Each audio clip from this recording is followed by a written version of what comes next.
distinguished guests, members of the faculty, and my dear friends. Welcome to the second day of Conventus 2020, the annual management conclave of International Management Institute, New Delhi. The COVID-19 pandemic has brought the world to a screeching halt. Institutions, corporations, and government alike are getting accustomed to this new normal. Conventus is a Conventus is a legacy that we at IMI New Delhi are determined to continue, come what may. And in that very spirit, we are proud to announce that for the first time, Conventus 20 is being held online. My fellow compare Anirudh and I, Nikita, shall take you through the Operation Summit of Conventus 20. This year, Conventus is structured around the theme Survival and Growth in the VUCA World, Adaptability, Agility, and Sustainability. The acronym VUCA, which stands for Volatility, Uncertainty, Complexity, and Ambiguity, has gained massive popularity in the business world over the past few decades. The VUCA world demands leaders to come up with realistic and applicable solutions, firstly, by tackling volatility with visionary approach and by not allowing small roadblocks to come in the way of overarching vision. Further, businesses need to gauge uncertainty by bridging the gap between the causes and their effects. Firms can counter complexity by breaking down the loops of reactions and promoting proactivity towards solving problems. To conquer ambiguity, continuous learning and swiftness in decision making is key. For years, we have seen industries change entire business plans overnight to match current market trends. The 2002 market crash had disastrous effects on various industries. Similarly, the 2008 financial crisis had detrimental socio-economic effects on the world. A common factor in both situations is how unprepared it left everyone. As future leaders, understanding how to tackle these four elements will give us the opportunity to stay ahead of the curve. Survival in a VUCA world is the need of the hour, and growth is the true way forward. Before we proceed further, we would like to play the Conventus 20 theme video.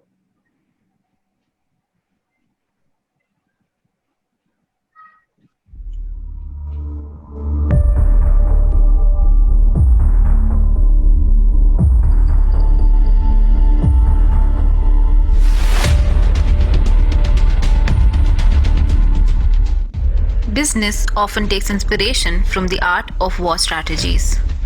Gone are the days when a single textbook solution could work all molds. Challenges have become multifaceted. As experienced by the US Army during the Cold War, VUCA, an acronym describing how less they knew or could think regarding situations.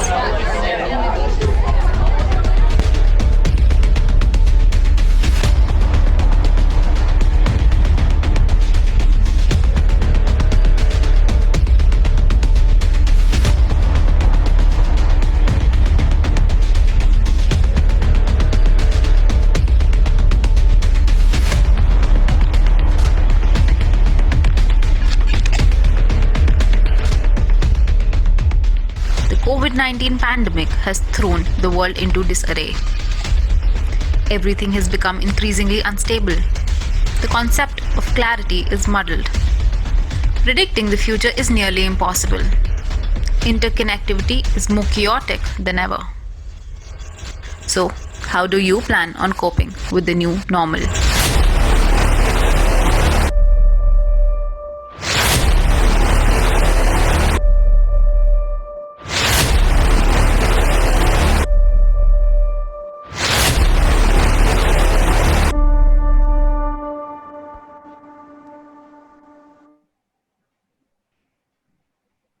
Before we begin with the discussions, we would like to give a brief introduction of our speakers.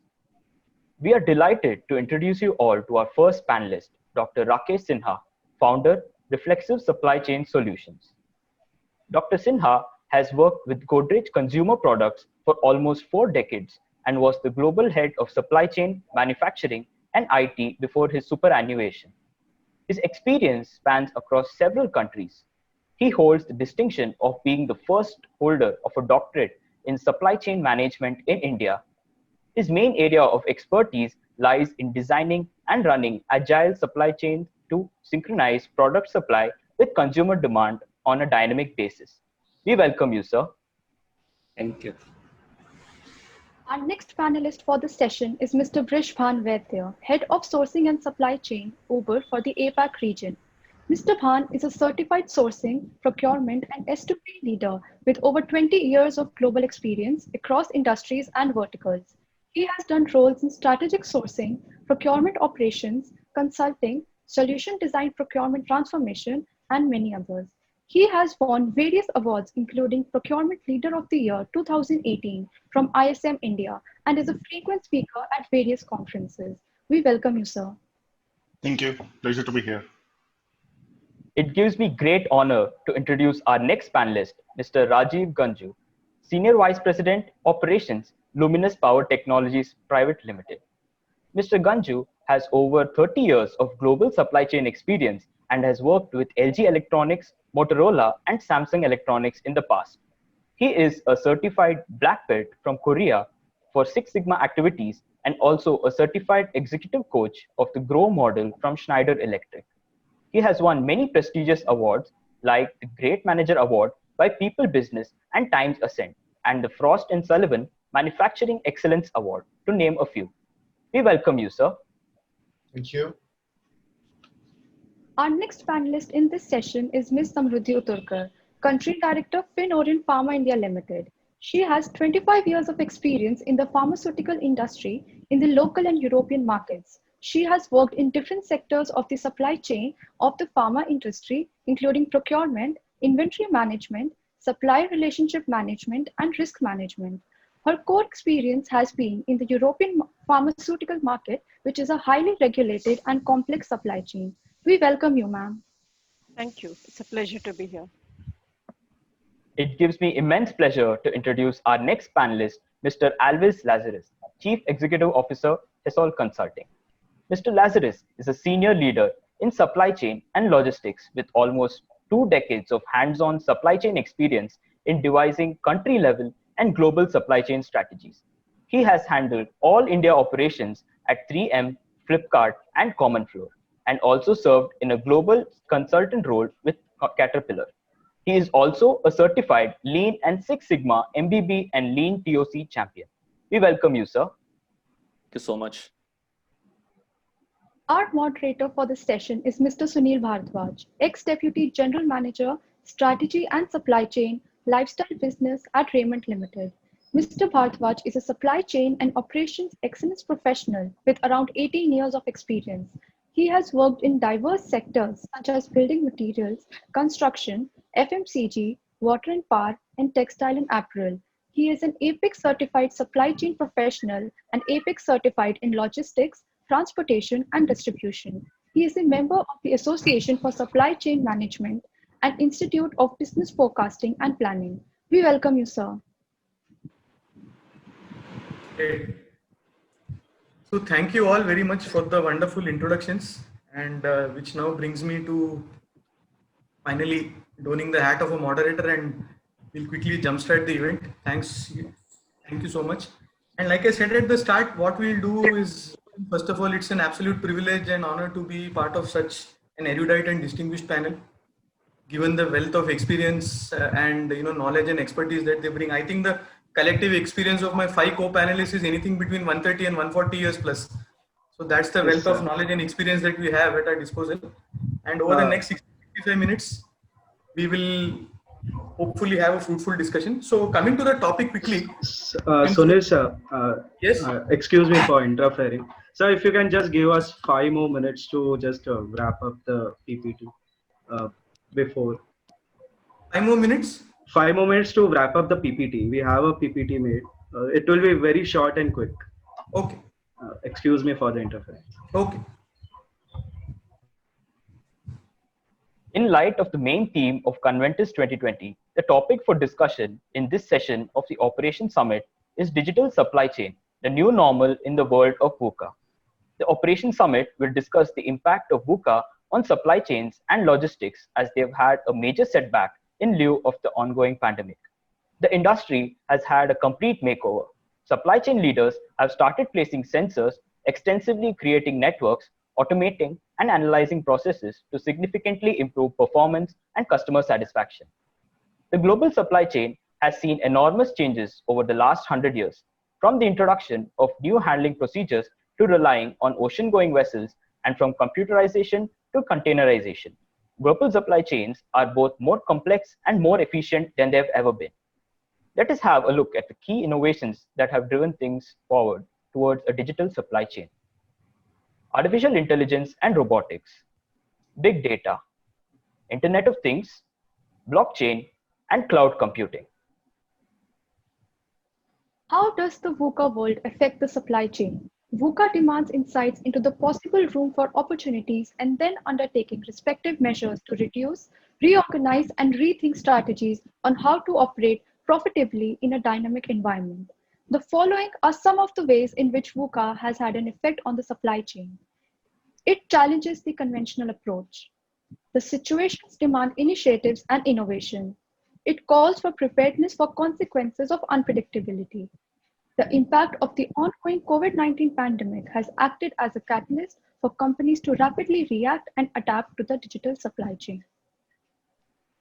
The digital supply chain consists of 6 key elements: integrated planning and execution. Through supply chain integration, that is connecting suppliers all the way to customers, the right product is delivered into the customer's hand quickly and efficiently. Logistics visibility. Better visibility helps companies optimize their choices under different conditions using the information to alert factories, warehouses, and customers to endangered arrival times and engage in mitigation actions. Procurement 4.0. Digitizing procurement will radically change the tools and talents required, add new categories to be sourced, and transform value proposition of the procurement function. Smart warehousing. The aim of smart warehousing is to improve efficiency and safety through the automation of virtually every ordinary warehousing activity. Autonomous and B2C logistics. The networking and integration of logistics processes in and out of trading companies and production facilities has considerably increased the speed, flexibility, and controllability. Prescriptive supply chain analytics. This implies the ability to optimize for any number of factors across the entire chain depending on circumstances and then be able to actively modify the chain accordingly. The digitization of the supply chain enables companies to address the new requirements of the customers, the challenges on the supply side as well as demand, and the remaining expectations in efficiency improvement. Digitization brings about a supply chain 4.0, which provides higher speeds, reducing the delivery time of high runners to a few hours, higher granularity, giving a strong push towards micro-segmentation and mass customization ideas based on customer demands, greater efficiency, optimizing the supply chain to ensure an optimal fit to the business requirements, greater flexibility, allowing flexible reactions to changing demand or supply situations, and finally, higher accuracy, ensuring end-to-end transparency so that all stakeholders hear and decide based on the same facts. Let us now look at some examples of companies that have digitized their supply chain. Decathlon is a sports retailer that owns 850 stores in 22 countries. It is a prime example of a company that has integrated IoT into its supply chain. The company wanted to ensure that sales were not being lost because shoppers were not able to find their desired products. This drove them to deploy the radio frequency identification or RFID tagging as a solution for their brands. Through the use of this technology, Decathlon tracks products throughout the entire supply chain from factories to the distribution centers and stores all over the world. What are the results of such an innovation? Only 5 years after the first RFID test took place in 2010, the RFID solution deployed by Decathlon showed gains within the whole supply chain. Among the multiple benefits of the solution, the improvements in inventory tracking and shelf availability are significant. Thanks to the RFID tagging of every product, a full store inventory can be performed as often as every 1 to 4 weeks, depending on the store, instead of twice per year using barcodes. The overall product visibility is improved and labor costs have been reduced. Another company that has successfully integrated technology with their existing supply is Maersk Line. Maersk Line is the world's largest shipping company, which has developed global IoT solutions with Ericsson that are making waves in the ocean cargo transport industry. They operate in 343 ports across 121 countries. Maersk faced a logistical challenge in monitoring 300,000 refrigerated containers transporting fresh produce that needs to be kept chilled or frozen throughout its journey. With many ships operating far out to sea and isolated from technical support in the event of a power failure. To tackle this, the Danish company partnered with Ericsson in 2012 to install the Remote Container Management System, which transmits vital stats such as temperature, location, and power supply via satellite. This information is sent to the cloud and analyzed in a central office. What are the results of this upgrade? Since the launch of remote container management in 2015, Maersk has generated significant operational savings, matured its internal processes, and gained operational experience in handling data. Currently, close to 60% of reefers require only visual inspection after a trip. This in turn has reduced costs, given faster turn times, provides better resource utilization, and reduced CO2 emissions. Now we request Mr. Sunil Bhardwaj, the moderator for this session, to take over the proceedings. Thank you. Okay. So thank you for that wonderful presentation and sharing your quick views, tips, case studies on the impacts of digital supply chains, its benefits, etc. That is a very good way to start. And now I'll quickly move on to Dr. Sinha first. Thank you again, all of you. It's an absolute privilege, honor to be sharing the stage with such a wonderful panel and such an erudite, experienced and very knowledgeable panel.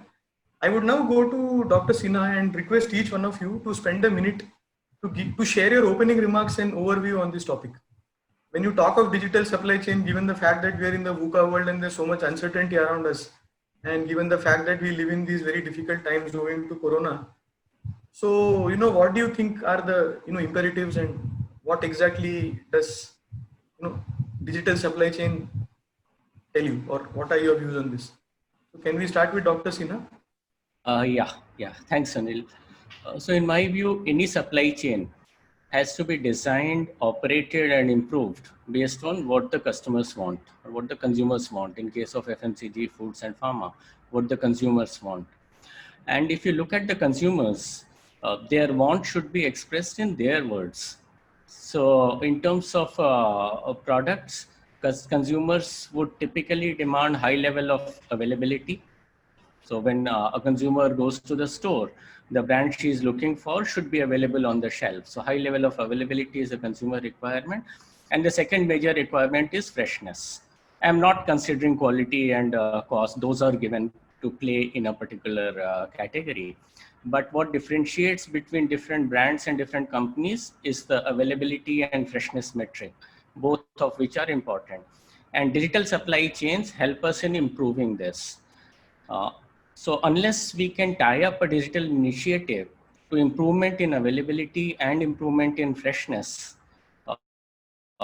that initiative is unlikely to give major results. There's a lot of things you can do, but you need to pick and choose what should be implemented and what should be the sequence of implementing. And my criteria, at least the filter should be whether it helps a consumer in terms of better availability and higher freshness of the product. So that's what. Excellent, sir. Thank you for your opening remarks. Yes. And I'll just request all the other panelists also to just spend a minute so that we'll directly get into the themes.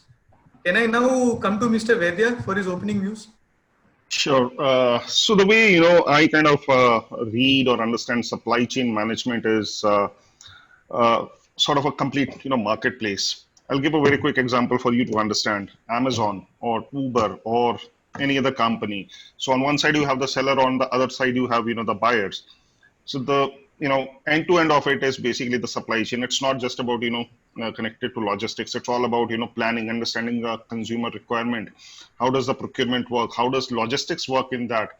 And after that, what is your aftermarket service? So that is where, globally the term supply chain management had slightly changed to supply management, which actually connect, the complete dot of the life cycle of anything, that happens in the world. So when I'll be talking about it, I'll be talking about, the complete function, not just about say planning or say logistics. So I'll be talking about, a lot about the customer experience, how it reshapes your, organization strategy and culture going forward, because it's a dynamic normal. It's not a new normal as we call it in Uber. We call it dynamic normal because whatever is happening today may not happen tomorrow. So we have given it a new term internally. That's what I Thanks talk for about. those insights and perspectives, Vishwan. Now, may I come to Ms. Uthurkar for her opening remarks, quick thoughts. Thank you. I think both the esteemed panelists have kind of underlined all the importance of supply chain. And maybe one I would just like to add is that when we say it is as end-to-end supply chain, it also is also a value chain. So whatever we do, I think we should be adding value to the customer at the other side and to the overall cycle, to the entire supply chain.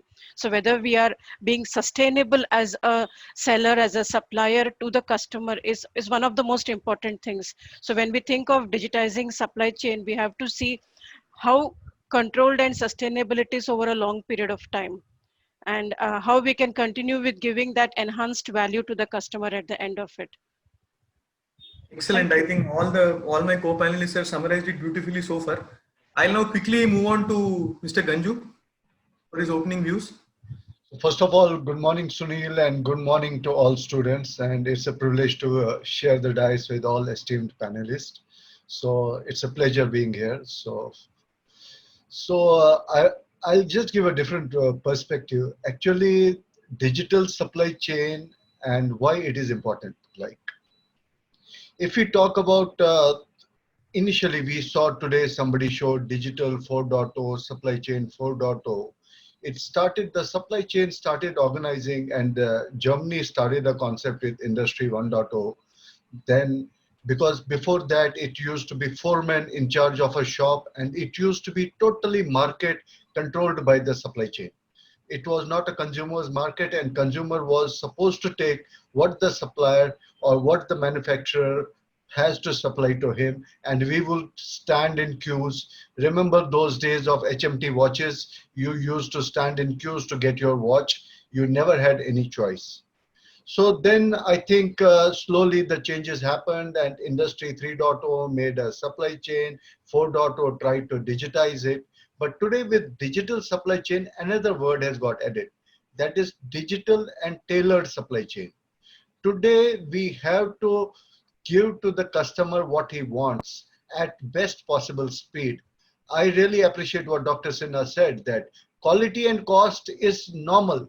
It has to have good quality. It has to have minimum cost. What will be important that customer wants it fast delivery, customer can change his mind on the spot, and how flexible and tailored supply chains are to give that new normal and give that product to the customer. That is, I think, today it is not only digital, it is digital and tailored supply chain. Excellent, very well summarized, Dr. Ganju. Thank you for your perspectives on this, very vast and complex topic which I said earlier. And lastly, I would like to now come to Mr. Lazarus for his quick opening views before we jump into the themes. Yeah, over to you, Lazarus. So, good morning, everyone. Pleasure to be here. So my opening remarks are going to be in two lines in terms of digitalization or digitizing the supply chain. Why everyone is suddenly talking about it? So that is the first question I'm going to answer about. And second thing, what it means to an organization when we talk about digitization. But now everyone is talking about, yes, digitizing, I'm going to have a digital supply chain. But actually, if you have to decode it to an organization, what it means, these are the two things I'm going to give as an open remark. The first one, the digital supply chain concept, it is not new. It is actually decades old. We have been talking about right from when I completed my engineering, there is a form of a digitization of supply chain. So what has actually changed in 2020 is the sense of urgency. It's as simple as that. Why there is a sense of urgency? Previously, whenever in the form of internal consultants or external consultants who always try to predict the future, they always tell this is the need of the hour, but it has never been heard fully. So now, because of this pandemic situation, all the issues within the supply chain started surfacing. We have been thinking that our supply chain is the best. Now we have started identifying, no, there are weakest links. This is the biggest change every organization is facing, which actually made a sense of urgency in a digital supply chain or digitizing your supply chain. This is the first one. The second one, which is very, very important, that digitizing what it means to a startup, what it means to an MSME, what it means to a corporate, what it means to an MNC, it's absolutely different. If we don't know about these nuances, we will be talking about it, but we won't get the actual return on investment from the effort of digitizing your supply chain. Excellent. So thank you to all my co-panelists for their wonderful opening remarks and their insights. Now I would like to go back to Dr. Sinha to begin the opening theme of the discussion today. And that is to, think about where do we start? How do we actually formulate a supply chain digital strategy or a roadmap? And what sort of an approach should we adopt? Should it be looking at downstream first, then upstream, or moving in the reverse direction? Should it be a functional or a process approach? Should it be a combination of both?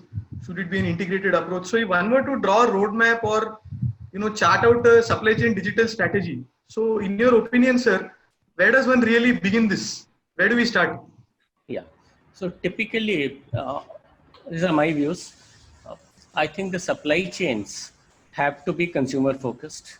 They can't be inside out or organization internal focused. And for it to be consumer focused, what's important is that the supply chains are designed in a way where all supply chain actions originate from what the consumers are doing in the marketplace. So it starts basically three components. One is how agile are we in sensing the changing pattern of consumer demand? And the more agile we are, the better we can design and adapt to the changes in the marketplace. So that's the first point. And having sensed the demand properly, preferably on a daily basis at the most granular level of SKU and distributor level or SKU and store level, how do we ensure that we fulfill this demand? So there are several ways of doing it. One is obviously the replenishment-based supply chain, which starts from the consumer end and goes all the way to distribution, goes back to manufacturing, and goes back to procurement. All these actions originating from what's happening at the marketplace. So that's the design of the supply chain. Two things very important, two capabilities. One is how responsive each leg is. And digitization can help in improving the responsiveness of each and every lane, be it distribution, be it manufacturing, be it procurement. And the second capability is how flexible is each link. So once we design and start running the supply chain, have a good demand sensing system, there are several hotspots which would come out where we feel we are not flexible, and that's coming in the way of either product availability or product freshness. So we need to apply digital technology to improve flexibility in that leg. And that sets the priority as to where applying digital would give me the maximum return. Because I won't advise anyone to go end to end and get lost as to what value are we getting. So digital has to solve specific problems. So whether it's improving flexibility, whether it's improving responsiveness, if we are let me call it lazy in certain legs of the supply chain, those have to be the starting point. And using all the principles of those of us who are familiar with TOC as to where the constraints are at this point in time, and whether digitization can help me in solving that constraint. If it helps, then go ahead and digitize it. If there are some other solutions which need not be in the digital world, go and do that. But ultimately, we want to serve the consumers better. We want to be more flexible. We want to be more responsive. And we should be getting better and better at sensing the demand at the marketplace.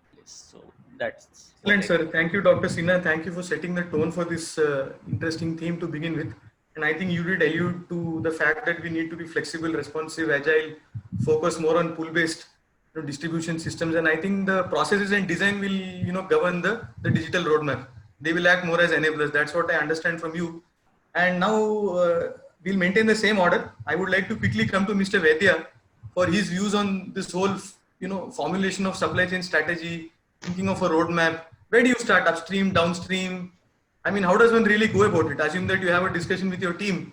Now, how do you explain this to them? Sure.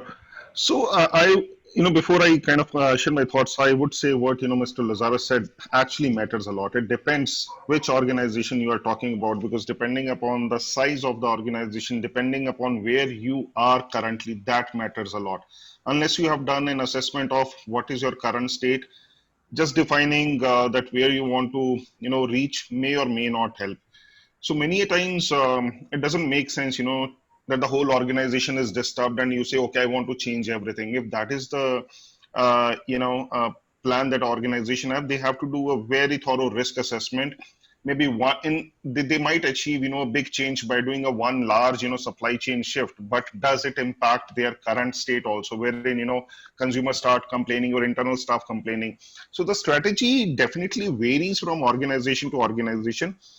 Generally, it is recommended that you start doing some small things, do some assessment, because unless you understand how your internal people would react, how your consumers would react, it is very, very risky to take that step. And some small changes may not sometimes need a digitization. And that's where, sometimes the concept of lean and Six Sigma also come into play. And these are the, things that have brought the digitization as at a later stage, right? If there are a few things that you can improve by, your in-house tools, just do that before you plan a full digitization. So understanding what your consumer demand, definitely that is very, very important. So first you have to define where you want to achieve, what is your current state. You have to look at what kind of revenue, what kind of, budgets you have. If you don't have budget, planning a big shift may not work. You have to prioritize things, till the time you don't prioritize, write down 10 things and say, okay, by doing these 2 things, if I get efficiency of maybe 30%, 50%, just plan that. So it varies from organization to organization. That's what I would say. Yeah. Excellent. Thank you, Mr. Vaidya, for those perspectives. I think more than looking at functional strategies or upstream or downstream or the business benefits, I think, the decision variables and the decision drivers will, vary from industry to industry or sector to sector. So thanks for bringing in, that perspective. Now I will quickly move on to Ms. Uturkar for her views on this topic regarding formulating a digital roadmap or formulating a digital strategy. So what would be those governing drivers? I think the most important thing for an organization is to understand why they want to digitize the supply chain. What is the need that drives you to make this change? And then once you have identified that gap, what do you want to address? Is it that you want to bring more visibility in your processes? Do you want to be more quick to the market? Once you have understood the need and you have understood where the gap is, then you have to identify which tool you need to digitize. I mean, do you want to go with IoT or you want to use cloud technology or AI? What is it that you need? So it is just not because that everybody is running in the direction of digitizing the supply chain, so we also go over there. First, have your ideas clear, underline the needs that are there, and then we can go ahead setting up a strategy for supply chain. And then also look, do we have the right capabilities, the right competencies within the organization for us to manage such kind of a change, and what kind of a culture, because when you're going for such kind of a change, the business transformation is also important within the organization. And are we ready for such kind of a change? And what are the timelines that we are doing when we're going for such changes? So these are some of the factors which will play a very crucial role when you are trying to create a map for the digitizing the supply chain. Excellent. Thank you, Ms. Uturkar. I think all the views have been aggregative and additive in a manner of speaking, because everyone's adding his or her own, dimension to this topic. So thank you so much for that. Plenty for me to write down as well. Mr. Ganju. So I think my co-panelists have said everything. Like I really agree that digitization is different for different. It is different for SME. It is different for B2B. It is different for B2C. It is different for large corporates. So digitization theory and philosophy is different for different companies. I totally agree with Rakesh that it starts with TOC, theory of constraints, and it starts with demand planning. So what the consumer wants. So then to understand first what consumer wants, we have to first focus on the culture. We have to have digital culture in the organization.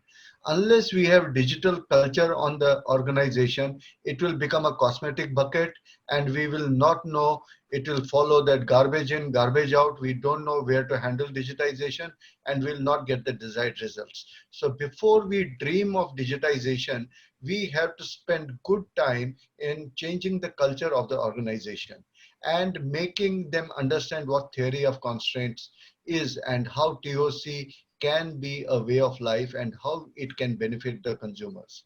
So it has to start from there. And second thing, when we talk about digitization, the next word comes that what is ROI on digitization? So which process we should digitize? Is it really important that we digitize the front end or we digitize the back end? We digitize the upstream or we digitize the downstream? In my opinion, like you asked a very right question, the first focus should be on the culture. The second focus should be how we capture actual demand planning and we really find where the constraints are. Then we have to attack and slowly build a story around constraints and digitize. And ultimately the future, like we see in certain countries, will be that we'll have smart factories, and this will have smart logistics, this will have smart products, and ultimate in digitization will be that these smart products come from five different supply chains. They get assembled maybe at consumer's home, and he wants whatever color, whatever feel, whatever look he has, and that will be the ultimate in digital supply chains or smart. Great, thank you very much. I think when you said 4-5 supply chains, I hope it is not largely China going forward. Again, no offense is meant, but this has become a heated issue now. So, global trade has been impacted by our equation with China, and how you cannot ignore world. But you cannot ignore world is a marketplace, and nobody can shrink that marketplace in supply chain. Just on a side note, there can shrink that. I agree, sir. I agree completely. Yeah, over to you, Mr. Lazarus. Your thoughts on digital strategy? Yeah. Right. So though the topic is challenge in supply chain of VUCA world, going last in a panelist is like most of your points would be taken.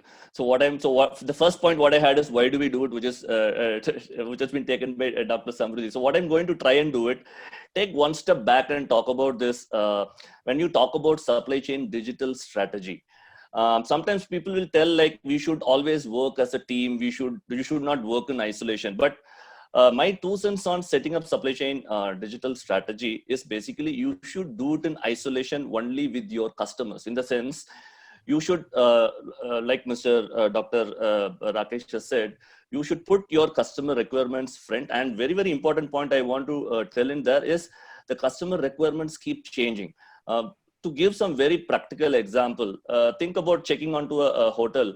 Like few years before, Wi-Fi is a requirement which will excite the customer. But now if you see, you get into a hotel, Wi-Fi, you won't even, the first thing what you ask is like, can you just give me the Wi-Fi password? So that is a kind of transformation it happens.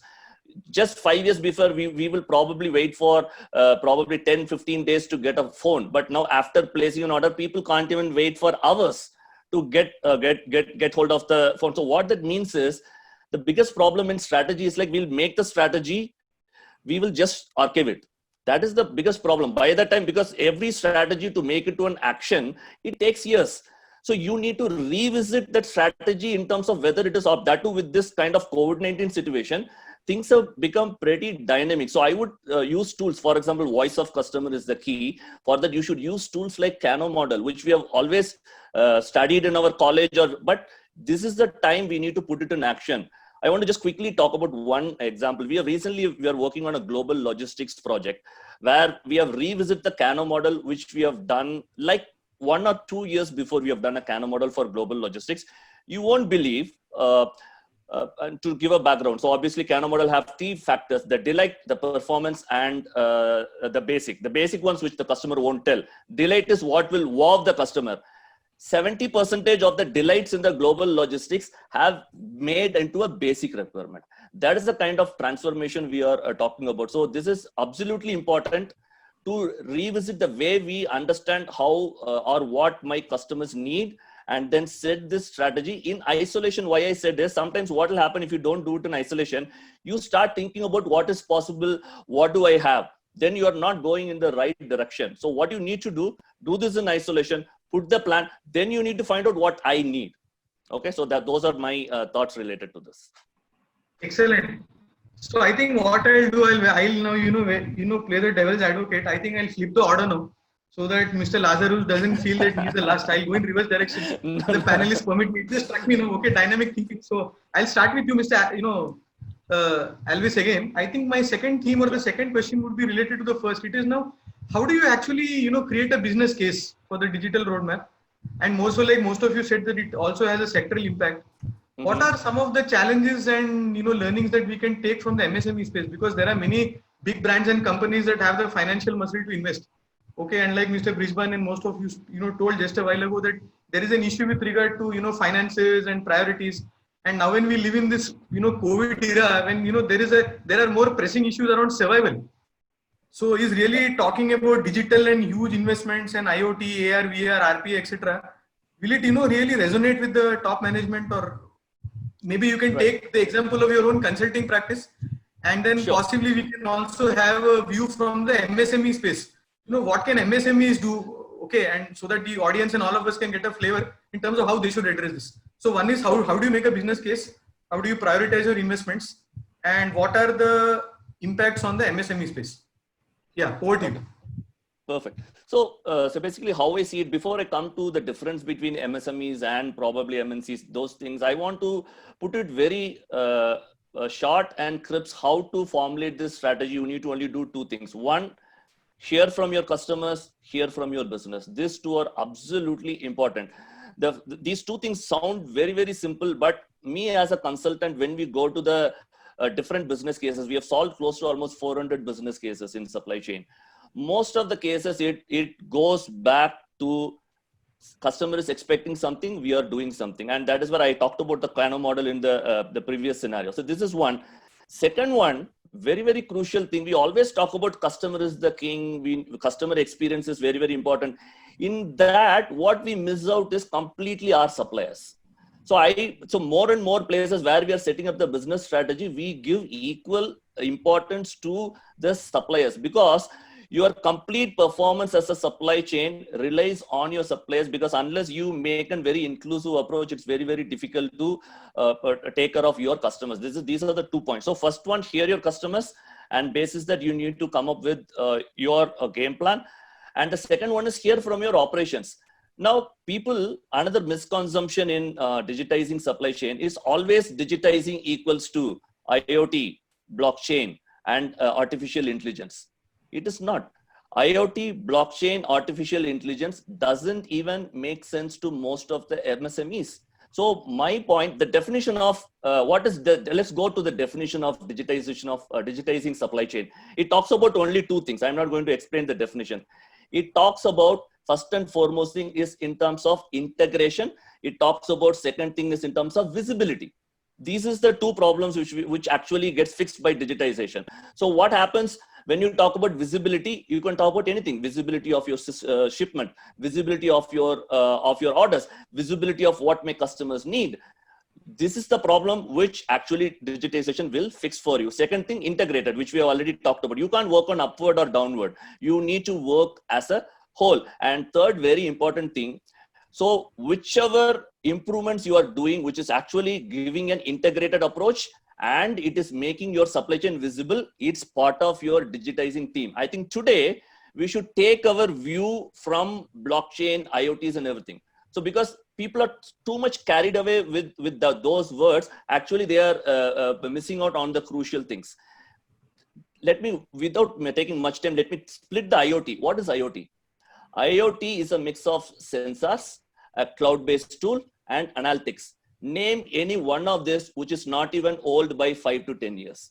Every technology within IoT is already available.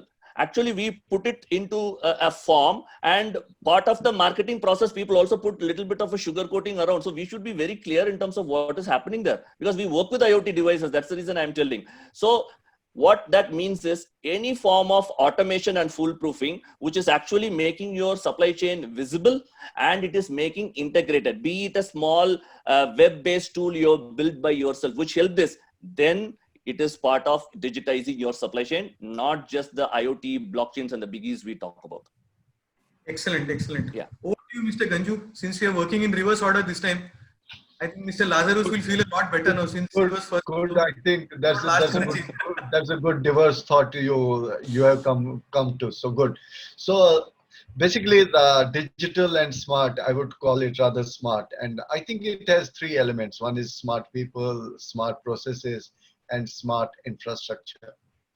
So first thing, it has to begin with smart people. As I told you, that we ignore the culture. You can bring in the best infrastructure, you can bring in the best process, but if people are not trained and understand the importance of digitization, it will totally fail. So that's why I am again repeating myself that first is to create a digital vision and digital culture inside the organization, or a smart culture inside the organization. Second thing, I agree with Elvis, like it has not to be big. Like what will artificial intelligence, machine learning do if your data doesn't have a big history or you have not captured it accurately? So it will not give you good results. IoT, like he said, it will connect all the dots and do some predictive, prescriptive, or cognitive analytics. And if the data itself is not mature, the model itself is not mature, it will not give you that. So second thing I'll talk about, it should start with smart processes first. Last should be the infrastructure, because infrastructure, you have to be very careful. Unless you have smart people, you have smart processes. Third thing should be the smart infrastructure. When you talk about smart processes, it has to start small, especially for SME or MSME. For example, automating a PO is not a big digitization. It is already in SAP, it's already in your ERP. But you will have 3 people making those POs and changing the share of business of each supplier because they fancy it. That's why culture is important. You have to tell them that you can put a small patch and the PO will be generated automatically. I think the first digitization should be done there, that we digitize these small processes, try to digitize ourselves, then we'll implement it faster. And it will not be top driven, it will be bottom up approach, and we will be fascinated by those small digital experiences. And then we should talk about artificial intelligence, machine learning, augmented reality, virtual reality. That should come later. First, let them practice, do it with their own hand. For example, we talk about smart infrastructure and we say big investment, we have to bring robots, cobots. No need. You can have simple pick and place. I was attending one CII conference and I was really, can you imagine a simple cobot pick and place can be made for 15,000 rupees. And it can give you efficiency such good. So I was really, it was a wonderful done by a textile industry. I won't name the industry for privacy purposes, but it was done by a textile industry. They made it at 15,000 rupees. And the success story, they said it had 2 stories. They don't have to bring engineers from Japan or China to rectify the robot because maintenance is very hard. Second thing is, they took a lot of care for that because they took pride in that small innovation. Let's start with those small digitization which can be done inside the factory, and then think of big robots, cobots, or integrated machines or transfer processes which will have big automatic machines. And finally, then we can discuss about machine learning, artificial intelligence. So it has to have a step-step approach. This journey has to have a time frame because any innovation which comes before time will fail. Excellent. Thank you for those perspectives, sir. I think I did have a focus question around the role of culture and change management, etc. But I think since most of you have brought it up, thank you so much. I think, I'll not address that separately. And also you did allude to, 1V, which Mr. Lazarus did. I think most of my presentations, I also talk about the 3 Vs, which is around visibility, velocity, and variability.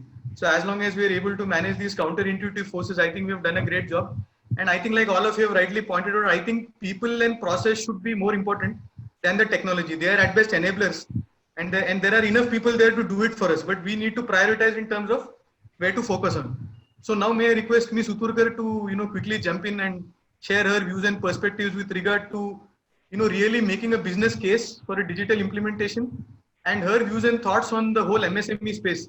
Since most of these MSME companies are either our suppliers or our customers, So how are they going to cope with this so-called, digital onslaught, which has become necessary in a manner of speaking, as Mr. Lazarus just said earlier?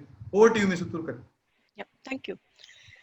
I think maybe I would comment on this in two ways. Is that if I have to make a business case for digitization, it would first begin with where do we want to make the change, and second would be how do we want to make the change.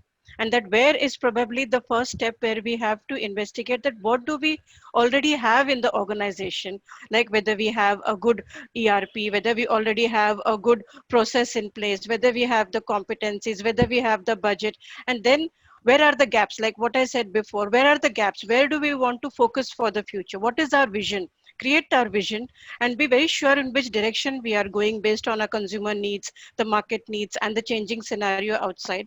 And then we make a plan of where do we make our investments. We have a limited amount of money, so where do we make our investments? Is it in an area which will give us quick wins? Is it something which will be for a long-term plan which will give us wins? But again, when we are making a long-term plan, is it something which is adaptable, which we can iterate and which we can make quick changes if there is a further change in the environment? How do we focus on the long-term plan? Because there is nothing called long-term now. Everything changes pretty rapidly, like how Mr. Lazarus said.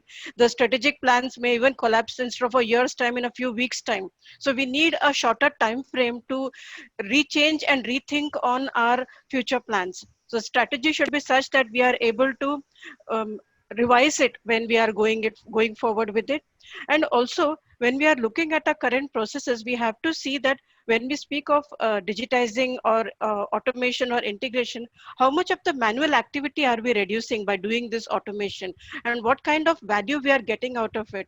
Are our people now more enabled to focus on more value added work by doing this? So what are the benefits we are getting out of this? And using all of this, I think we would be able to make a very focused case study for the business. And second is, I think, also about how do we get the buy-in of all the members in the organization? That's the most important thing. When you're bringing a change, the change culture has to be first brought in by the people. Your people should know why you're making the change. And when that happens, I think the change happens. The change is accepted. If you're going to bring in something and enforce it saying this is the tool and you have to use it, I think it's a cultural shock for the people. So you have to get the buy-in of the stakeholders, of every stakeholder who is involved in the process. And that means your suppliers, your distributors, and whether it is your in-house personnel, each one, there should be a buy-in for the change. And that is where will be the success coming for the implementation of the digitization. All the other tools that we have spoken of are only tools at the end of it, but your process and your approach should be more robust. I think that's my short view on this. Rest, I think Mr. Lazarus explained it pretty well. Thank you all. I mean, before I move on to my, friend, Mr. Vaidya, who represents Uber, which is a technology company, as much as it's a company that embodies, supply chain intelligence, supply chain excellence, etc. Before we get into his views, I think there is a, some sort of a trend emerging here. I think each one of you is, telling all of us in the audience that it should be customer first, consumer first. We have to focus on principles around, agility, responsiveness, and the first ask the question, why are we doing it? And then look at the benefits. And I think people and process issues come first, and the technology will only come in later. So we are not really discussing whether it is use of 3D printing or IoT or RP, etc.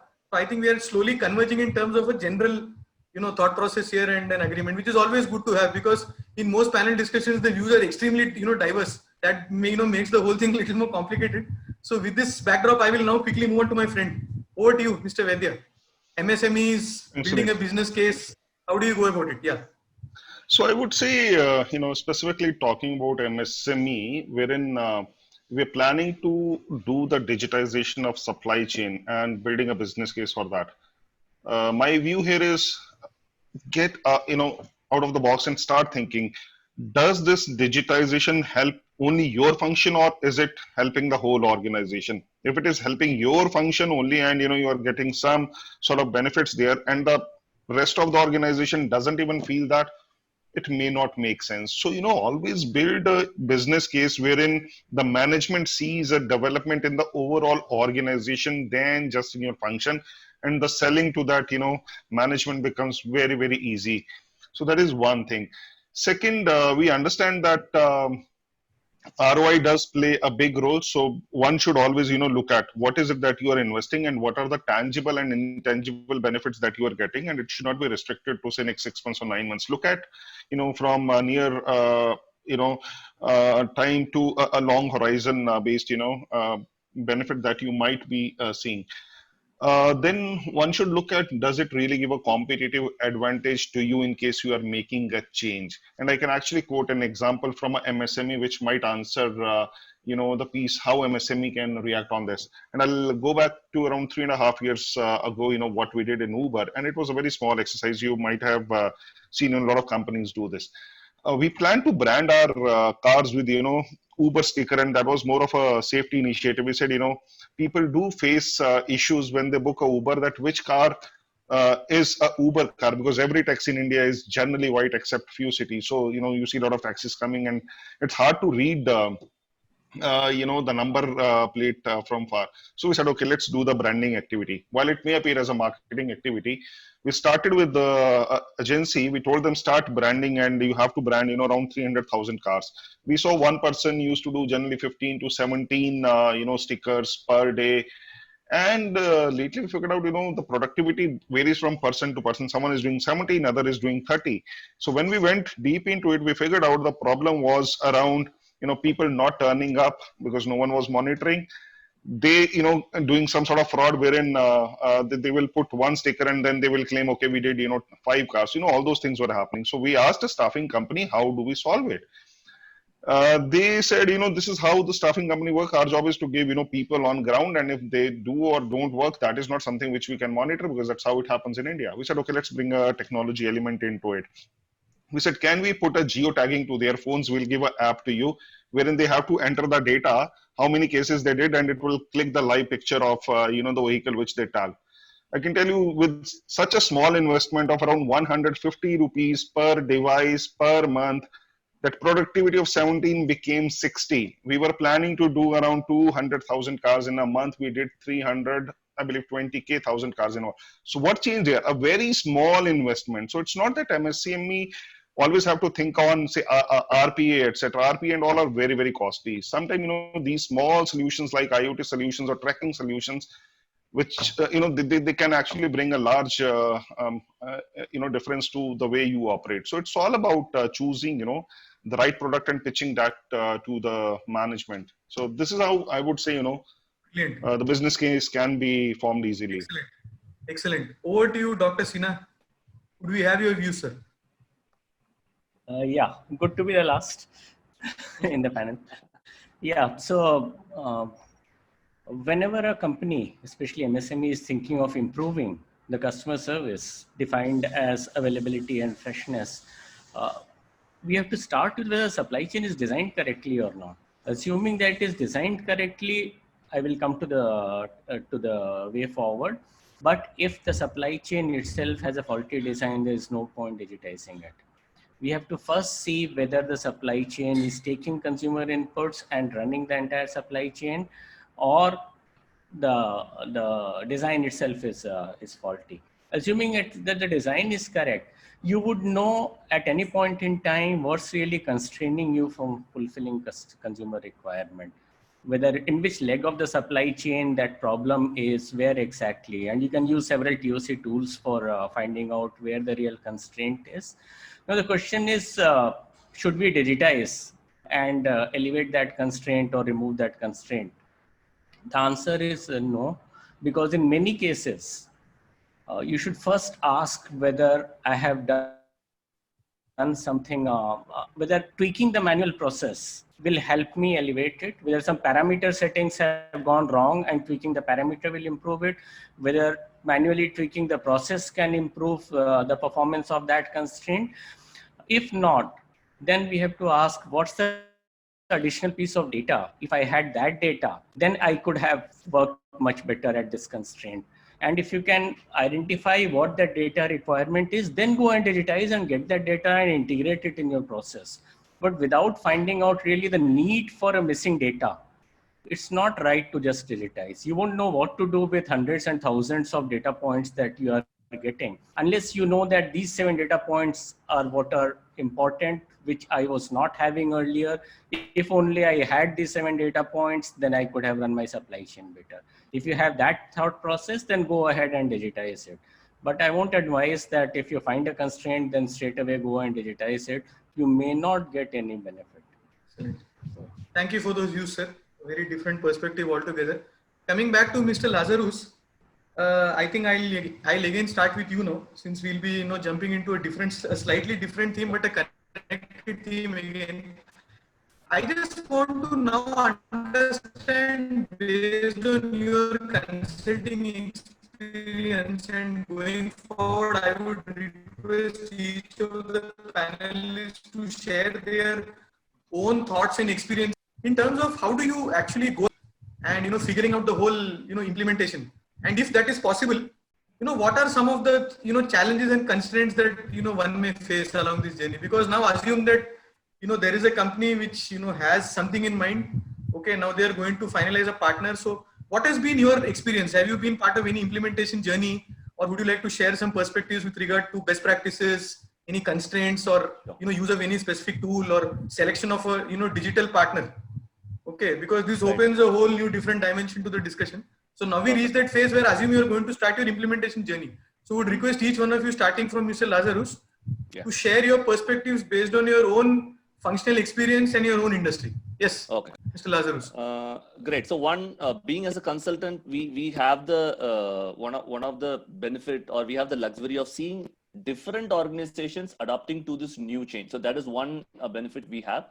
So though there are so many different challenges and concerns, I'm going to pick just 2 things, which actually is the core reason why most of this digital supply chain implementation doesn't go as per the plan. The first and foremost thing which we're talking about, the biggest bottleneck in a digital supply chain is the digital roadmap itself. Okay, it may be quite surprising that why I say like this. So I'm going to just quickly explain why it does. So most cases, what is happening? People think like, okay, I'm going to use this technology to solve a problem because it worked for someone else. But that it's a very, very big assumption we are taking there, that it worked for someone else and it is going to work for me. I think this is one of the biggest, I would say, as a blunder in terms of a digital roadmap. So most cases when we go in, let me give an example. Like recently, like a month before, we were discussing with a client. They presented on the first day where the project kick-started. It's like they very proudly presented their the digital roadmap. So we were just discussing, reviewing it. I just casually asked a question in terms of how long it took for you to build it. So the client very proudly answered, you know what, we just did it in just a week. And they were very happy about it. Then we didn't react because obviously we need to solve things there. Then I had a follow-up question to them asking, okay, great, you did it in 1 week, but how did you arrive at this roadmap? Then again, the answer was still more shocking. It's like, I don't want to reinvent the wheel. So we picked up references from the industry itself. I think these are the 2 things we should avoid. One, we should not be in any kind of a constraint or a compulsion or in terms of a time-bound issue whenever you're coming up with this roadmap, because this is what is kind of a rail in which your entire organization is going to focus. This is the first thing. Second thing, though, yes, referencing your competitors, it's going to save a lot of time. It will give you insights, but that is just a starting point. You can't just take that and assume it is going to work for me. So probably you need to take that and then make it customized what would work for you, because there are 2 things which is completely different organization to organization, which cannot be changed. Number 1 is culture. Okay, very, very important. The culture is the creating in the culture. I'm also talking about the flavor of the business model as well. And second thing, which is even more crucial, the current state, where with the same competition where you are in versus your competitor could be completely different, and that made the solution completely different altogether. So these are the 2 key things which I would put from my experience. I leave it to the rest of the panelists to share any other challenges what they might have faced. Excellent. Over to you, Mr. Ganju, in terms of any implementation journey, best practices, any pitfalls, any risks, anything that you have learned in terms of choosing the right partner, choosing the right tool, how should one really go about it? If one has to really strategize and think about the journey, the implementation journey. What do you think? I'll give you the practical example as much as I am permitted to give. And it started with our wiring device factory. Wiring device factory is nothing but where we make smart switches, sockets, which are in the market. And they are in Schneider brands, they are in Luminous brand, and we also export it to Europe. So we used to have, as we said, we used to have a customer problem when we send it to Europe. These switches and sockets have very high number of references, maybe close to say around 2000 references, 2500 references.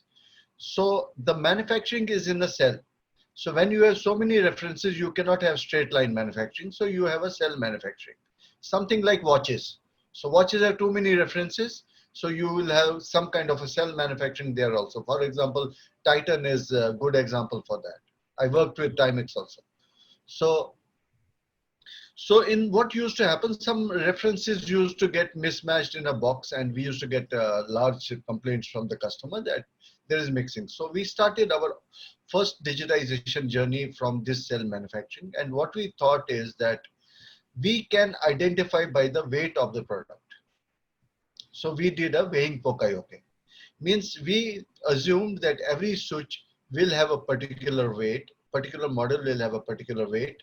And once we weigh it, if the weight is correct, then only the serial number of that box will be taken out. And we assume that everything, it is packed okay and numbers are correct and it has the correct reference. So then when we started this journey, we also thought, we got an idea, why don't we integrate testing into it? So that we are assured that whenever this switch is tested by the tester, then it is integrated to pick the weighing machine will start only when it is tested okay.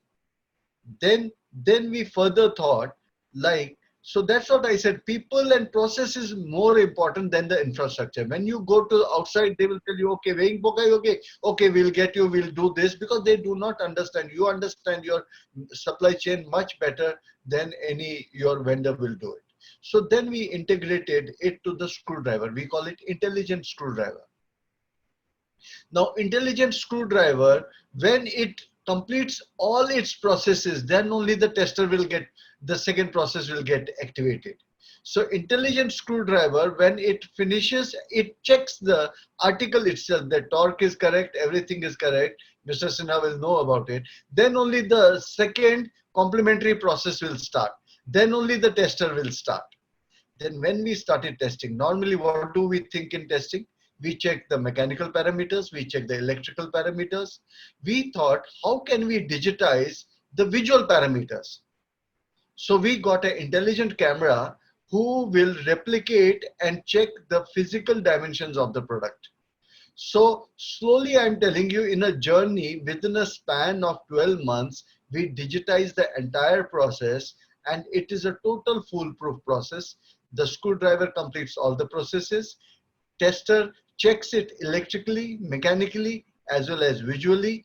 And then it is clubbed to a Poka-yoke in a weighing machine, which checks whether the correct reference is there. And by the way, when you do the intelligent camera, it checks the delta E value also, means color references, and all those things are also checked. And the process became foolproof, and customers are very happy.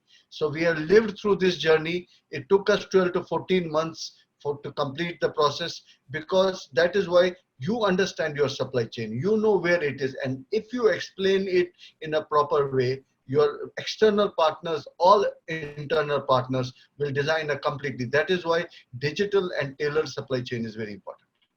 Excellent. Thank you, Mr. Ganju, for sharing that example. And for again, bringing to light certain concepts that can be used. For example, lean principles, TOC principles, this whole concept of smart signaling, alerts, mistake proofing, etc. So thank you so much for sharing that example. Because digital, like all of you mentioned, is not only about using jazzy tools and big jargons and terms. It's about how it's actually going to impact your business. Moving on to Ms. Uturkar now, since she comes from an industry which is highly regulated, and where we have been reading a lot of case studies along implementation of blockchain IoT to bring in transparency, visibility, to counter thefts and counterfeit cases, etc. So would just like to hear your views, ma'am, on this in terms of how one can go about an implementation journey, what are the sort of pitfalls you can think of, and how do you really advise, the audience here in terms of, choice of a partner, choice of a tool, and really, prioritizing the whole thing in a meaningful way. Over to you, Ms. Turkar.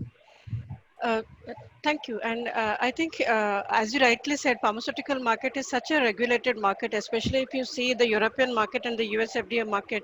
It is so very regulated that the supply chain is highly influenced by these regulations. Now, for example, if internally you want to get a tool which you want to use for your supplier management, and we have seen several of our, either in my previous organization or with our competitors also, where we have seen that we identify a tool, like as you said, there is a competitor who has got a tool and it is fantastic to go and do it. We implement it, and then you realize that what have you missed?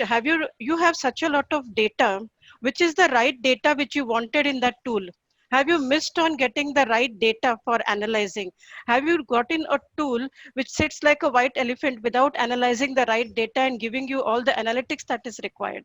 And secondly, also there is the element of how it becomes much more complex if you start putting too much of your requirements into it, because there is one organization inside the company which says that I want to also see this data, and somebody says I want to see even this data, and then A, B, C, D, everything. And the moment you try to inbuild all the requirement into your tool, and if your tool is not designed to take such kind of complexities within it, the output will be so complex that it is no more user friendly, it is no more useful for the organization. So I think most important is that when you are thinking of digitalization, also think, do you have the right, have you identified the right kind of data that you want to be analyzed by the tool? Because without that, you will be just buying a tool for the sake of the tool. And even in a parallel, like if, for example, if you are looking at something like our electronic document management system for the pharmaceutical quality and regulatory guidelines, which is very important in terms of compliance, people go about buying all the trendy EDMS which are available in the system, in the market. And then they talk about, okay, my packaging technology is not in compliance with my regulatory documentation, and my regulatory is not in compliance with my quality documentation. And then you find that when your auditors come, you're trying to talk to 2 to 3 different systems then. But if you had one system which could talk to all these 3 different systems, then probably you would have made it much better. So when we talk of integration, you should identify a tool which is able to integrate these different systems which is required for compliances. You can't do it in such a way in bits and pieces that you are not able to see the full picture, because that is the visibility, the transparency that is required in a pharmaceutical market. So I think access to data and reducing the complexity is also extremely important. And if that is not done correctly, it could become a roadblock to the successful implementation of your digitization. Excellent. Thank you for bringing that perspective from the pharma industry. I think I'll move on to Mr. Vaidya now to share his perspectives and thoughts with regard to his own implementation experience, his own industry that he currently is in, and what sort of partnership models, or what partners you can bring on board, what tools you can use, any risks, pitfalls, anything that all of us need to keep in mind. Yes, Mr. Vaidya. Right. So I think the first and the foremost thing which any organization has to see is what is it that you want, rather than what the seller is trying to sell you. I mean, there are solutions which are different for a service industry versus if you are a manufacturing organization. There are solutions which are different as per how they have been hosted. There are solutions which are different as per your size of industry also. So one, you have to be clear what is it that you want. So once that has been defined, the second thing that you have to look at is what is your current infrastructure. If I have to give an example, and this sometimes become a culture also, in Uber, we do not have any solution which actually is a hosted solution. Any type of tool, right from email solution to analytics tools to our micro sites, everything is cloud-based today. So it's in our culture that we don't even think of solution which needs a server to be placed in our organization, right, or any data center. So that comes as the second point. What is your current infra? The other piece that I would recommend, or I suggest one should always look at is what is the ease of upgrade of the technology or the tool that you are buying. It shouldn't happen that you buy it, which is today best in class, but is not capable of getting changed, or if it has to be changed, it comes with a huge cost. So take a decision, what would be your cost when you want to change. And the other piece definitely would be what kind of support or after sale support that you get from, the companies. Many a time, you may get attracted towards, okay, it seems to be a big name with the decent pricing, but look at, do they really fare good in the after sale? So for that, you can always go for, a lot of social reviews and all. I have been submitting my review on Gartner. So Gartner actually does it almost every quarter, wherein they reach out to people who use certain tools and they ask the whole life journey of, the implementation after sales service, and they kind of evaluate who actually is a good provider when you have to evaluate. So these are some of the things. When I was referring to, some of the tools that we use, I actually will give you some names which may or may not be popular today in the P2P domain or procure-to-pay domain, but for us, they work pretty well. For example, we use Coupa for whole of our P2P. For tendering and RFX, we use a tool called Scout RFP. The reason why we selected, because they valued us. They said, whatever change, whenever you want, this will come to you at a very, very low cost, irrespective of whatever is the change. And, that is actually helping us. We kind of redesigned some of the functionalities in that tool with a very limited cost, and that suits our requirement. Those are the things that I would say I will always go with. Yeah. Thank you so much, Mr. Vaidya, for your thoughts and perspectives and for simplifying this pretty complex topic. Moving on to Dr. Sinha, given his almost 4-decade experience with a giant named Godrej, and he's having worked in and headed virtually every function in every business within Godrej. I think we would love to hear his perspectives and thoughts on specific initiatives, examples, best practices, learnings from the FMCG, retail, CPG space. Over to you, sir. Yeah. So there are a lot of examples, but I'll stick to just one example, which brings out an important point that we should keep it in mind, that digitization helps us in breaking several compromises. If you see currently the way other solutions work, a lot of them are based on optimization, which is another name for compromise. So if you want to achieve all the objectives simultaneously and break the compromises, then in several cases, digitization helps. I'll just give you one example. This is about a standard refill line, which has a bulk making and then several filling machines, capping, etc., and end of line automation. Very simple line. On this refill line, we had a regular quality check process. And as you know, one thing that brings down the responsiveness in almost all the companies is the quality process, which delays the flow of products. So every time we inspect something after it has been manufactured, it's a deterrent to improving responsiveness. So in this case, the data showed that roughly 2% of the production had to be reprocessed because in the sampling, it came out as deficient on one of the parameters, not completely rejected, but meant for reprocessing. And we weren't sure whether the 98% that is going to the market could have possibly 0.5%, which could have escaped this quality check process. Now, how do you improve it? There are several suggestions. One is, if you want to improve quality, can we put some online inspectors who would be there on the line and check and reject anything. The other option is to increase the sampling, but that would delay the dispatches even further and bring down responsiveness. Putting more online people on the line would mean higher cost. So how do we design a solution which improves quality, improves responsiveness, and improves cost? All the three. And the only way out in such cases when you are stuck with such problems is digital, if you think through it. So what we did was very simple. We used the digital technology of computer vision on the finished bottles. So what it does is on the line itself, if there is any bottle filled with liquid which is deficient on any one of the parameters, either the level of liquid or the wick inside is broken or chips or the cap is not put properly or any such thing, it will remove that from the line. And whatever passes through that computer vision check has to be 100% correct. So now after implementing this, there is no need for offline quality control checks. So the moment a product comes out of the line, it can straight away get dispatched and go to the customer. So we improved on responsiveness because taken away that 2 to 4 hours of quality check, sampling, quality check, the entire cost associated with the people and the effort of that and the time. Secondly, what it does is it also provides, very important, a fast feedback loop on the production process. So the moment a bottle gets rejected online after the passing through the computer vision station, we can immediately check whether some of the machine parameters have gone astray, and we need to reset some of the parameters so that we don't produce any more defect.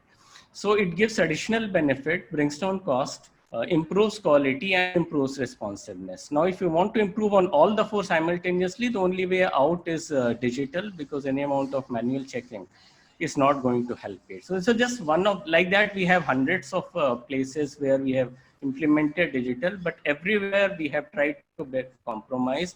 It must improve quality, it must improve my availability, it must improve my freshness, and it should result in lower effort from the employees. So it's not really, if I recall the famous line of the tyranny of or versus the genius of and.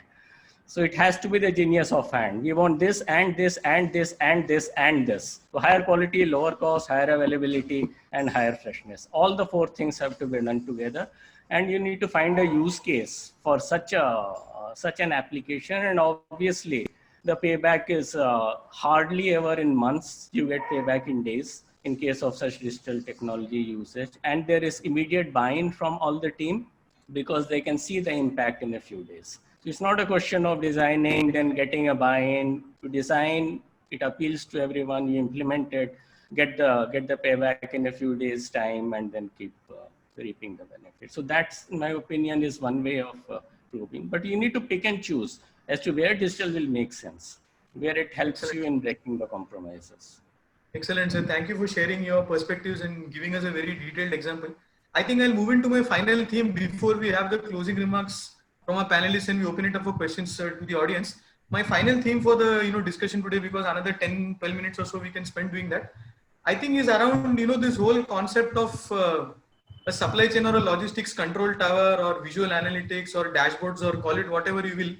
Can we have a framework where because as supply chain logistics professionals, different industries have so many KPIs that they need to deal with. So what are some of those key performance indicators that need to be automated, and what are some of the tools that will really help business users upstream, downstream, and the entire business to really have a flavor of how the supply chain is performing or how healthy or unhealthy my supply chain is. So what are one of those, maybe if I may ask you, permit you to think of 2 or 3 key metrics, number one, and number two, what are some of those, visual tools or dashboards or control towers, call it whatever you will. I would request each one of you to share your own perspectives on this, starting as always with Mr. Lazarus. Okay, sure. Thank you for that. So I'm not going to spend more time on the metrics, but there is one metric, if you ask me, which is going to tell the health of the complete supply chain is OTIF, which is on time in full, which talks about whether your service to your customers in full, whether the product reached the customers on time as per the expectation of the customer. Okay, but crux of the time given to me, I'm going to focus on one of the biggest problems this industry faces. That they use the word control tower. Immediately my mind goes to that.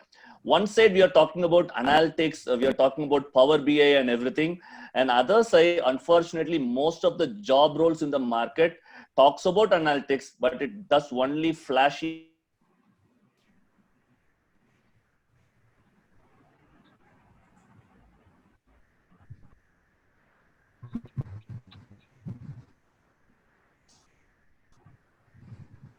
I think we've had our first glitch, I reckon. So that's okay. It's been a pretty long session already. So I think this is okay. I think till Mr. Lazarus is able to join us, may I request Mr. Ganju to chip in on this, and then maybe we can have him take over again once he's back. Yeah. So yeah, over to you. We'll keep the conversation going. Yeah, so I'll tell you some of the easy tools. Like one is which we find for the front end is on-time delivery to the customers. That is the most flexible thing. So this is easily digitized and these days, and plays a big role in customer satisfaction. So that can be done. From backend, some of the tools which we use in the supply chain, one of them is digital end-on. It talks about the efficiency. It gives how much we had to produce, what used to is the takt time, what is the efficiency. It talks about that. Then there are certain easy the quality tools. We call them Q disks. They will talk you about process capability, CTPs, CTQs. So one end you are measuring efficiency, one end you are measuring quality, and through OTDC you can measure delivery. So these are three things. Ultimately, all KPIs will fall under three categories. Mostly will be quality, it will be cost, it will be delivery. So if we use these digital end-ons, we use these quality disks, and we measure the on-time delivery to customers, I think we'll be through. These are the simple tools today, and they are not very expensive. And it can be customized also as per the individual industry. Quickly, Ms. Uthurkar, very quickly, one or two KPIs that are top of the mind, very essential with regard to pharma, say, and then we'll move on to Mr. Vaidya. I think it's the most important thing is about for us, especially in the pharma industry, in a supply chain, is the service level to the customers. And that when it comes to supply chain, it translates to the OTIFs and the OTDs that we are speaking of. And as a tool, if we have to use, I think there are many ways to monitor and visualize these key performance areas.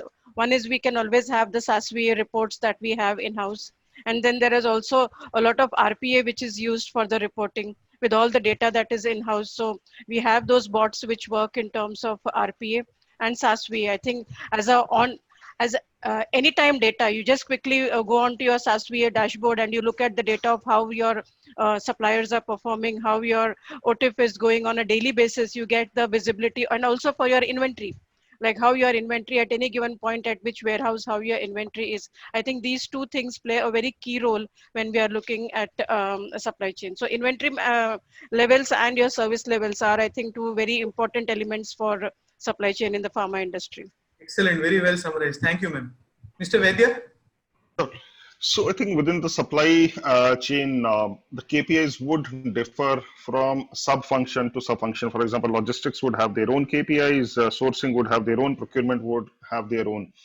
What we generally, kind of evaluate internally are what is it that, the internal satisfaction score is, and what is it that the external satisfaction score is. So we try to measure it and basically ask about, how was the timeliness of, this particular project basis your expectation, rather than, any benchmark or any number that you are aware of. If there was an urgency for this project to be done, because if it helps the organization, so give your satisfaction score around that. So we talk about, the timeliness here, we talk about the accuracy, we talk about the engagement of, the people who worked on it. So these are slightly different KPIs that we are tracking. Yeah,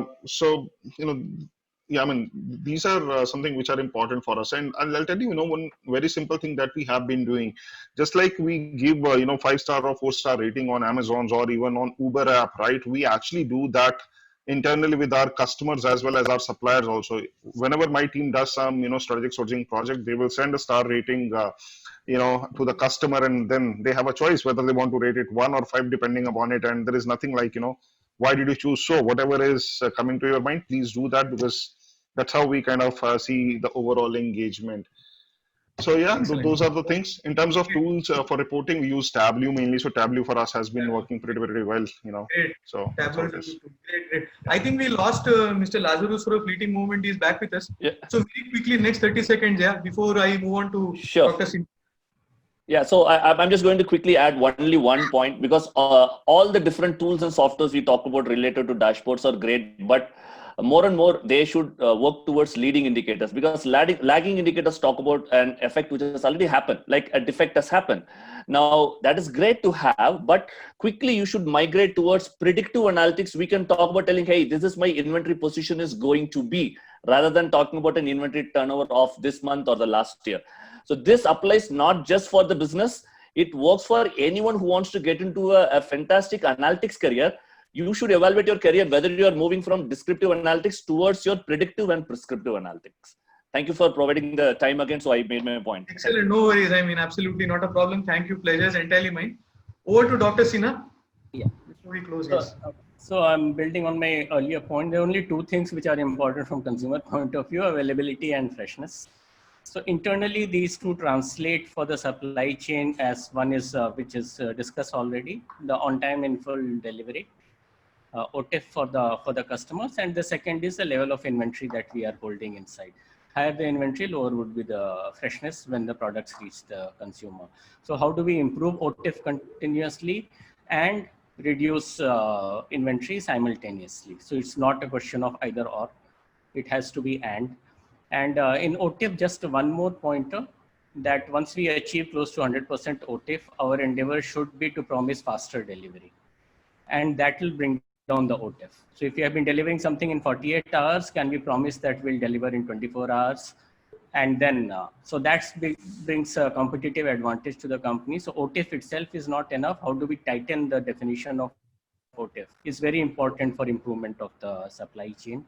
And the ultimate sort of utopian dream, if I may take 10 seconds, is to reach the level of performance of power plants, which is the ideal, which means instant delivery and zero inventory. Brilliant example.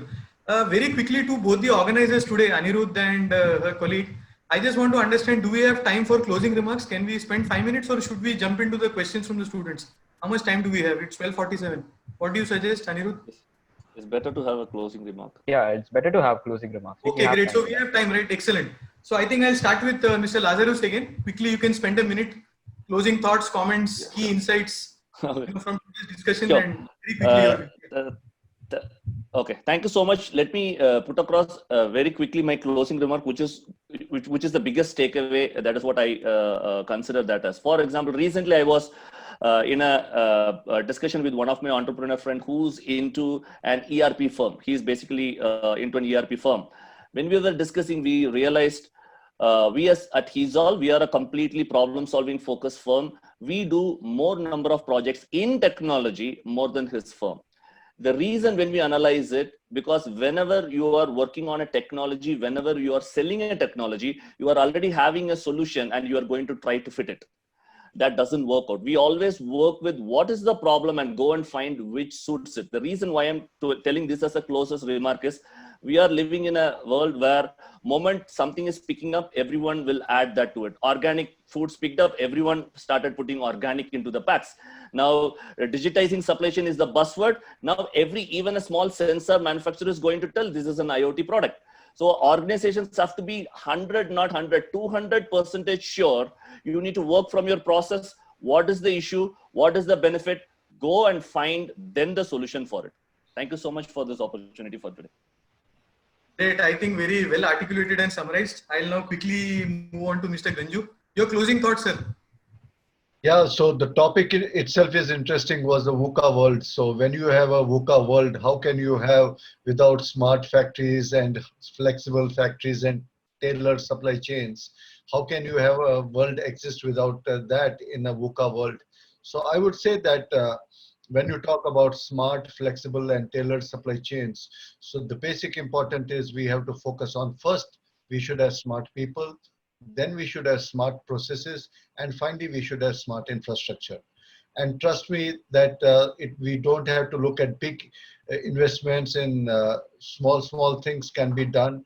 We have to practice them ourselves, make it happen, let everybody taste the success stories, build on their dreams, build the story, see the success, and then go big. So anything which can help us in predictive, prescriptive, and cognitive analytics is digitization. And ultimately, the aim of digitization has to be, it has to delight our customers. It has to delight them in quality. It has to delight them in cost. It has to delight them in delivery aspects. Whatever they want, whenever they want, the more flexibility and more tailored we are, it should benefit to the consumers, because ultimately consumer is the king. Excellent. Thank you for those wonderful thoughts, very well articulated. May I now bring in Ms. Uturkar for our closing remarks? Yeah. I think like what I had stated earlier, I would like to again reiterate that no what your customer needs, know where you want to make the change within the organization, and then design how you want to bring that change. And that can be done with the n number of tools that you have, the infrastructure that you have, but choose wisely considering what you have within and what you want outside for the customer. And one thing which I would still like to underline is that we should have a able leadership while we are doing all of this. We should have a able leadership which will take us through this journey, who are able to take quick and wise decisions within all these changes, somebody who are really quick to take it forward. And whenever you choose on a project or a strategy, you should also be able to know if it is not working, have the wisdom to stop that project and turn it around into something in a different path, rather than stick to it and take it into a doom then. Brilliant. I think that needs a lot of courage, easier said than done. Based on my experience also, many people don't do it. They really don't raise their finger when things go wrong. As long as everything's okay, it's fine. So thank you for bringing that. Typically what we say in our organization is don't fall in love with your ideas. The moment you think it is not working, drop it. And that's what I think even Steve Jobs said while he was working in Mac. Absolutely. Thanks for bringing that dimension. I think it's wonderful. Mr. Vaidya? Sure.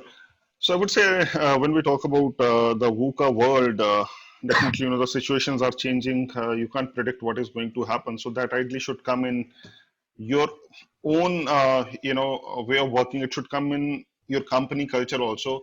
And that's where I suggest, a few things. Always be hustling, right? Keep looking for things. Don't think if something is running fine, forget it. It can get, disrupted any point in time. So keep looking at your supply chain on daily basis. Keep improving it, be ready for the change, and definitely be the owner. No one will come and tell you that you are not doing well. You yourself has to evaluate it, whether you are doing it right or not. So keep doing that. Then only you will have, you will be considered as a value to the organization. Otherwise, you are just an employee doing a function. That's what I would say.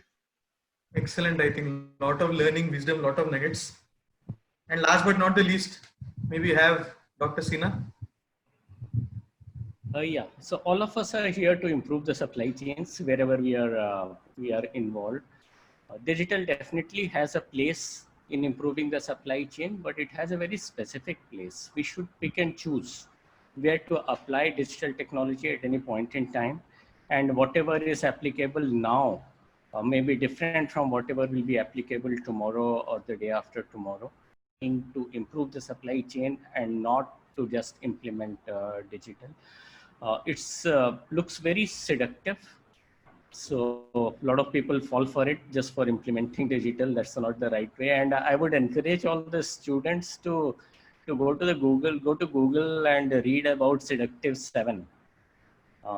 If you Google for Seductive 7, it will take you two different directions. One is obviously the wrong direction, so don't go there. But go through the 7 seductive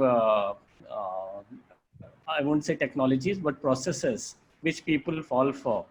And this is a set of 7 slides by Yeshai Ashlag and Kristen Cox, the 2 proponents of TOC, very strong proponents of TOC, as to what should be avoided, which looks seductive but may not be useful for us. So avoid that and use digital only where you find a clear use for it. Excellent. So thank you all. I think we have come to the end of a very fascinating discussion. I'll just quickly, spend the next minute, running through a host of keywords which I've noted down. I think in, random order, but, just for the audience to make a note of, particularly the students. I think there were a lot of words around necessity, need, value addition, availability, freshness, bringing the consumer or the customer first. Okay. Focus more on change management and culture issues. Okay, process and people are more important than the tool alone. Okay, focus on flexibility, implications of lean, agile, POC. Okay, concepts around replenishment, around demand sensing. Okay, around the fundamental question of why we need digital. What is the need for this? Evaluate people capabilities. Try and test whether we are really ready for this. Okay, irrespective of the sector or the size. Okay. First of all, think of deploying a digital culture across the organization. Customer requirements are dynamic and they keep changing, but nonetheless, I think it's unanimous that we must keep the consumer in mind first. It is always demand centric and then it moves backwards. Okay, smart people, smart processes, And after that comes the infrastructure and the digital implementation journey. Okay, optimization versus compromise. Okay, the case of Steve Jobs, all the other examples that our panelists shared. And I think these are some of the keywords which I could think of and which I listed. And thank you all to my panelists for their rich and diverse views and to add to this whole body of knowledge on this complex subject. With this, it is over to the organizers, and we can now, maybe with your permission, open it up to the students for questions. Thank you all. Thank you, Sunil, for moderating nicely.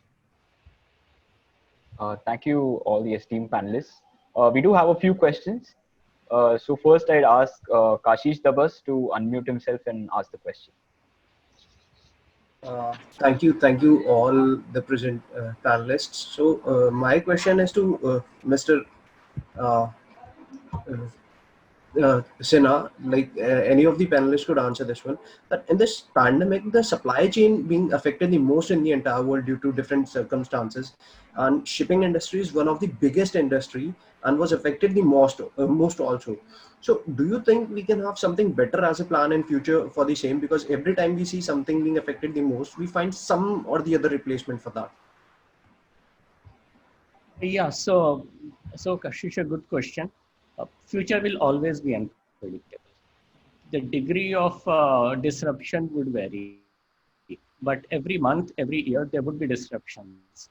And what really matters is not to estimate or forecast the disruptions, but design an agile and resilient supply chain, which can take care of the disruption and respond in the best manner. So we need to keep improving on resilience, agility, and stop forecasting these disruptions. Like the most agile things in nature, if you find, there's no forecasting for that. But nature is so agile that it can take any type of disruption and respond to it. Same thing you would find, for example, in the game of martial arts. There's no forecasting done by the martial artists, but they focus on improving their agility so they can respond to any unpredicted stimulus from the opponent. So that's how our supply chain should be. Thank you, sir. Thanks a lot. Thank you, sir. Next question is from Ashi Jain. So you can unmute yourself and ask your question. Good afternoon, everyone. My question is to Samruddhi ma'am. Ma'am, as we see the news that India will be at the center stage of manufacturing of COVID vaccine and its distribution across the globe, how will technology play an important role in it, and how our supply chain systems will make sure that it reaches to everyone? Thank you for your question. Yes, India will play a major role in the distribution because we have some of the largest capacities for manufacturing of the vaccine. And I think most of our manufacturers are well designed and capable of having technology built within their organizations to take care of the supply chain. So more than technology, I think they have to ramp up their manufacturing capabilities. They have to ensure that their manufacturing and their overall primary and intermediary supply chain is geared up for this requirements. Because as we said, this is something which we can't rely on very much on statistical forecasting over here. We'll have to see how the requirement will zoom up or down, and we will have to build the supply chain to that level. And then what tools they need, they can always rely on technology for that. But more important is that they have to build their manufacturing capabilities and their primary and initial manufacturers to the level that they are able to address the demand in the necessary way. Thank you, ma'am. Thank you. So our final question will be from Sirish Gopalan. So I request you to unmute yourself and ask it. Okay, so my question was to Mr. Vaidya. So what changes in the supply chain management did your organization implement to tackle the COVID situation? Right. So if I talk about the overall, structure, how we operate, we were quite quick because we were ready how we can quickly move, from office to a remote working. So as I said, we are not dependent upon the infrastructure. So that gives us a lot of leverage in terms of keeping our operations on. When it comes to the supply chain, definitely we looked at what is it that we need to keep our business going. And one of the need that came out very clearly in all the countries was how do we ensure the safety of the cab when it comes to, say, having the PPEs or what is going in the mindset of the individuals, why one should take a ride or why one should not take a ride. So when we evaluated that, and it was done quite quickly, and we did, market research around that very quickly, and we understood what is it that the riders are demanding, what is it that the drivers are demanding, and we were very quick in putting a solution for that. Couple of things that you may have heard or seen in India, and we were in fact the first company to do that, was around the safety partitions in the car. Everyone is talking about that plastic sheeting in the car wherein a driver has a separate cabin. So we actually ended up doing this in the month of March itself when no one was even thinking about that, right? So we have deployed almost 120,000 of those across India, while most of the companies are still not able to manufacture that. So that was one of the things that we did. We ensured that we make sanitizers available to everyone. We make the gloves available to everyone. We distribute masks. So, those were some of the things that we did as a part of the supply chain. And how this was done, we were slightly innovative there. We were not looking for the partners who actually have distributors all across India because India was under lockdown. So we picked up agencies who can actually do the distribution. And you'll be surprised to know the distribution of masks and sanitizers was done by security agencies, because security agencies were allowed to operate because they had to kind of, guard the premises, be it banks, be it ATMs, be it buildings. So we kind of changed the operating model there. This was first time for these suppliers also, or these companies also, because they were not into that business. So that's where I think we were slightly innovative. Just utilize the assets and, tell them that you have to change in case you want to survive. So our partners survived, we survived. So, those were some of the major changes that we did. Thank you, sir. On behalf of everyone virtually present here, I express my sincere gratitude to the guest speakers, Dr. Rakesh Sinha, Mr. Brishpan Vaidya, Mr. Rajiv Ganju, Ms. Samruddhi Uthurkar, and Mr. Alvis Lazarus for taking out time from their busy schedule and sharing their thought-provoking insights with all of us. Post this session, we feel much more aware and equipped to understand and subsequently bring about innovative practices in today's business environment. I would like to take this opportunity to once again thank Mr. Sunil Bhardwaj for consenting to be the moderator for the session and conducting the session in a highly coordinated manner. Thank you. Now we request, Thank you. Thanks everyone. It's been a real pleasure. It's been a great experience for me. And I hope we could do some justice with regard to this complex subject. And we did try to touch upon a few themes. And my erudite co-panelists did share their views. I hope it was an engaging and interesting session for all of you. Thank you very much once again, Team IMI. Thank you. And thank you to all my esteemed co-panelists. It's been a real pleasure. Thank you all. Now, actually, we request the speakers to kindly join the breakout room for a feedback for the summit. You will receive a pop-up on your screens shortly. Okay. So thank you all. Take care. Stay safe. God bless. Thank you, Sunil, and thank you all the panelists. It was a great session. So we'll Thank you. Thanks. Yeah. Thanks for inviting us, and it's a pleasure always joining such a panel. Thank you. And thank you, Mr. Bhardwaj, for the moderation. It was really good. Pleasure, ma'am. Thank you so much.